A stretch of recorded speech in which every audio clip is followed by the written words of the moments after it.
What is up, YouTube? This is T Quentin1 coming at you with another video, and today I'm going to talk to you about Smallville Season 9, the penultimate season of the show. Season 8 began the Peterson-Soder's era of Smallville, and for me, it seemed like after Season 7, the show was definitely past its prime.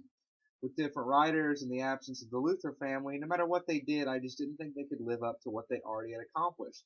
It's not bad, they already had some great seasons, with Season 3 and Season 7 being maybe the best adaptations of Superman. But aside from an overabundance of black weather and the downright awful episode Escape, Season 9 may be the best yet. Now, I think there needs to be some context here, because Season 9 is quite different, especially from Season 8. Season 9 came out right around the time TV violence was starting to become more common. Shows like Sons of Anarchy, Breaking Bad, and The Walking Dead were starting, so the standards and practices seemed to be getting a tad more lax. Because of this, not only was Season 9 by far the most violent season of Smallville, aside from the R-rated Dawn of Justice director's cut, I'd say it's the most violent adaptation of Superman, period. So yeah, it is darker. And unlike the goth bullshit of Season 8, although for some reason everyone dresses in black this season, the dark stuff here feels mature. Clark is shouldering bigger problems. The villains feel more human. Speaking of which, they finally introduced Metallo, one of my all-time favorite villains. And you actually see the incredibly gory surgery that made him into a cyborg. I actually found it kind of hard to watch, and Brian Austin Green is surprisingly good, but the rest of the cast overshadows him in all honesty. Tom Welling as Clark gives his best performance on the show today, as he is having to decide whether he values humanity or his own people more, and it's written really well. This is a darker Superman, not only from previous adaptations, but from previous seasons of the show. While I think the tone is not all that fitting normally, it's nice to see it every once in a while. Like most things in life, a dark tone with Superman is good in moderation.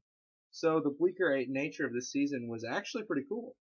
Back to Welling, though, I think this season once and for all establishes him as one of the best versions of Superman.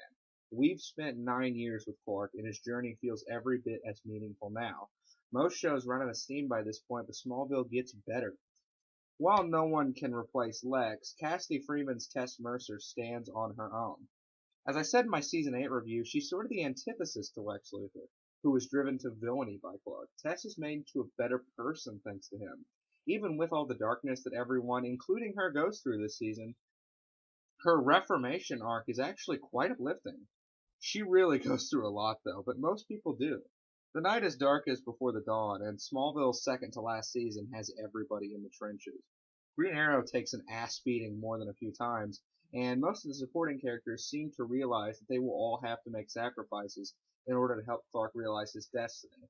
And that leads to a general feeling of the season. I don't want to use the word angst, but I'm not really sure how else to describe it, in that you can tell things are about to come to a head. It's the second to last season. Shit is starting to wrap up. And it's really cool to see that after 9 years. Just like last season introduced Doomsday as the main threat, Season 9 brings us Zod. Yep, the General Zod, except here he's Major Zod, one of the most iconic Superman villains, and he is awesome. Callum Blue does to Zod what Michael Rosenbaum did to Lex Luthor. But one thing that separates him from the rest of the cast is, while the show is a prequel to Superman in general rather than one specific interpretation, Callum Blue is definitely going for a young Terrence Stamp vibe, and he nails it. They also did what Smallville has always done so well, and that's take away one element of a character in order to see who they are at the core. Season 3 did it, Season 7 did it, and so does Season 9. In this case, the defining characteristic of General Zod has arguably always been that he is drunk on power when he arrives on Earth. He's basically a god now. But this Zod doesn't have any powers, at least not until halfway through the season, and that's really interesting. We get to see him in a very different situation than normal, and I thought that helped to differentiate him from any other interpretation, even though he does really feel like young Terrence Stamp. Another thing I'm glad they touched on here, it's something that they touched on in Man of Steel also, is that even though he is a very disciplined soldier, one of the most celebrated in Kryptonian history, no amount of training could ever prepare you for the destruction of your entire planet. Even though he appears very calm and composed at first, he has this awesome moment with Tess in the first episode where we can see him kind of break down, and it's just awesome. Speaking of that, the battle of wits between Zod and Tess Mercer is the closest thing we've had to the rivalry between Lex and Lionel since Season 6. The scale of this season is also the largest yet by far, with so many new superheroes introduced, that they even formed the Justice Society. Hawkman, the Wonder Twins, Stargirl, and plenty more show up.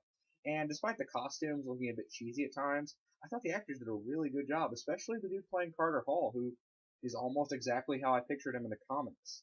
I gotta touch on the action scenes, as Smallville seasons kind of go up and down with the action scenes. You get scenes like, season 3 had awesome ones, season 7 had awesome ones, season 8 had pretty good ones, season 9 has the best ones.